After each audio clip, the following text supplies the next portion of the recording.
Assalamualaikum Sobat Kicau dimanapun berada, salam sejahtera. Kali ini saya coba berbagi pengalaman bagaimana caranya memilih kacer bahan yang prospek sehingga kita tidak terlalu sulit ketika merawat untuk menjadikan bahan agar bisa moncer di gantangan, ya. Karena tidak semua orang yang memiliki cukup dana untuk membeli kacer yang sudah prospek di gantangan.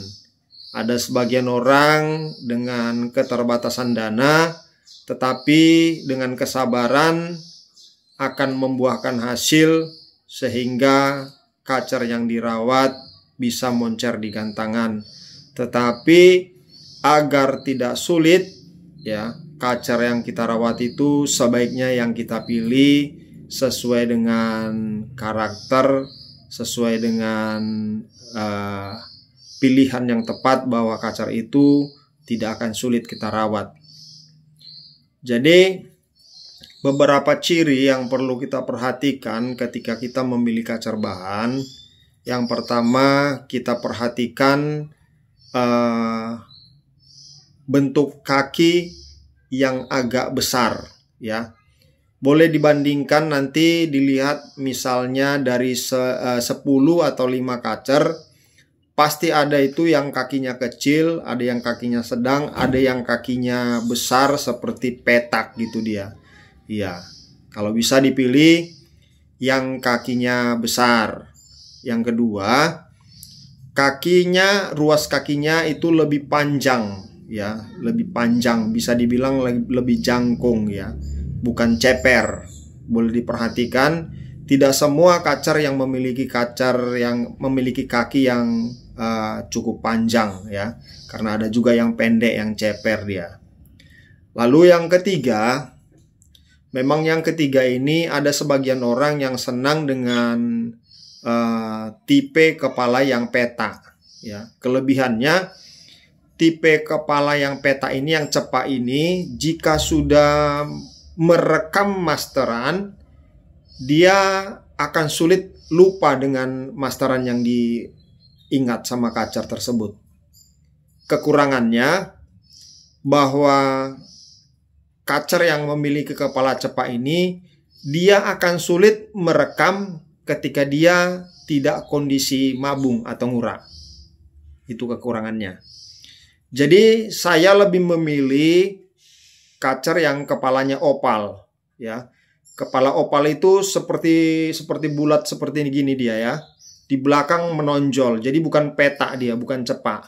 Agak opal seperti ini dia, ya. Di belakang lebih menonjol dia. Jadi kelebihannya kacer yang seperti itu biasanya sangat gampang untuk meresap materi-materi yang kita berikan kepada dia, ya. Tidak dalam kondisi mabung pun dia akan bisa meresap, ya, mengingat materi-materi lagu yang kita rekamkan kepada dia. Itu kelebihannya. Lalu burung yang memiliki kepala opal ini, ya, biasanya lebih gampang bongkar isian dan dia lebih variasi, ya.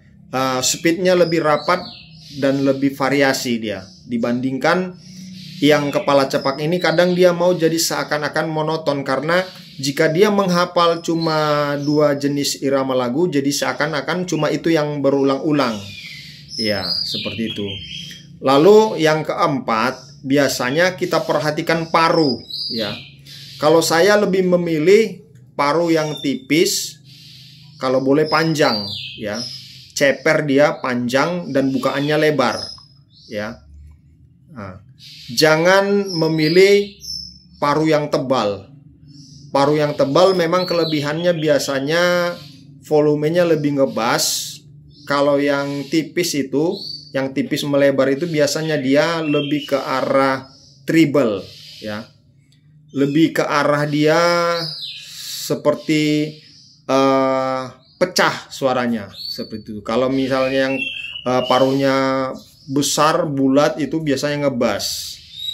Nah, jadi sebaiknya kita memilih yang saya katakan tadi, pilih yang lebih panjang tapi lebih tipis ya. Lalu bukaannya ini lebih dalam. Ada yang sampai ke hampir ke bawah ujung mata. Ya. Memang kalau bisa, kalau ada, kita pilih yang paruhnya seperti ini dia. Ada celahnya ya, ada celahnya. Biasanya paruh burung yang memiliki celah seperti ini volumenya pasti cetar ya. Volumenya pasti kencang ya. Biasanya kacer atau burung apapun yang memiliki paruh celah itu biasanya volumenya di atas rata-rata.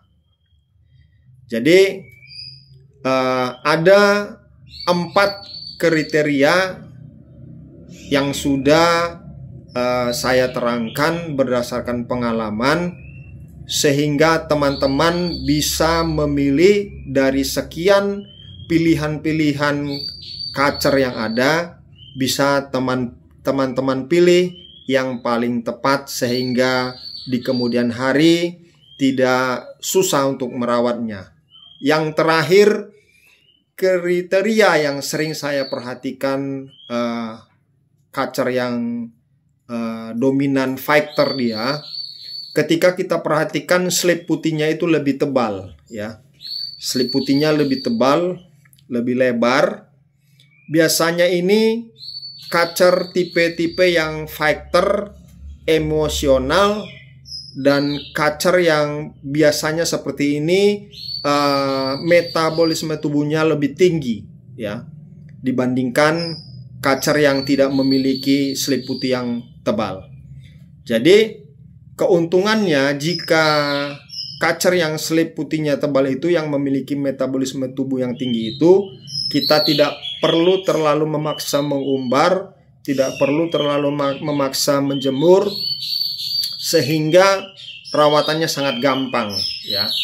Tinggal kita perhatikan bagaimana ketika kita menjemur, apakah dia memang minta dijemur atau minta mandi. Dan biasanya kacer yang fighter itu pasangannya sering mandi ya. Permintaannya memang sering mandi, karena kacer yang emosional itu biasanya metabolismenya tinggi, sehingga suhu tubuhnya pun tinggi ya. Bawaannya panas, bawaannya marah, bawaannya emosional, dan pasti cepat menyesuaikan diri dengan lingkungan. Misalnya kita bawa ke tempat yang lain, ke tempat yang berbeda, dia langsung respon, dia langsung fight, langsung bisa melawan gitu. Beda dengan kacer-kacer yang memiliki slip yang tipis, yang kecil, yang sedikit, itu biasanya kita bawa pindah tempat, misalnya ke lapangan, kita harus menyesuaikan, misalnya 10-15 menit, kita buka kerodong, kita perlihatkan dengan lingkungan, ya, biasanya seperti itu. Tapi ketika kita memilih kacer yang modelnya tipenya fighter, biasanya sangat-sangat gampang beradaptasi dengan lingkungan. Ada 5 kriteria, monggo dipilih, semoga berhasil. Dan tetap semangat. Semoga gacoan teman-teman bisa moncer di gantangan. Jangan lupa di like, di subscribe, agar ketika saya mengupload video, teman-teman bisa menerima notifikasinya. Terima kasih, salam kicau mania untuk kita semua dimanapun berada.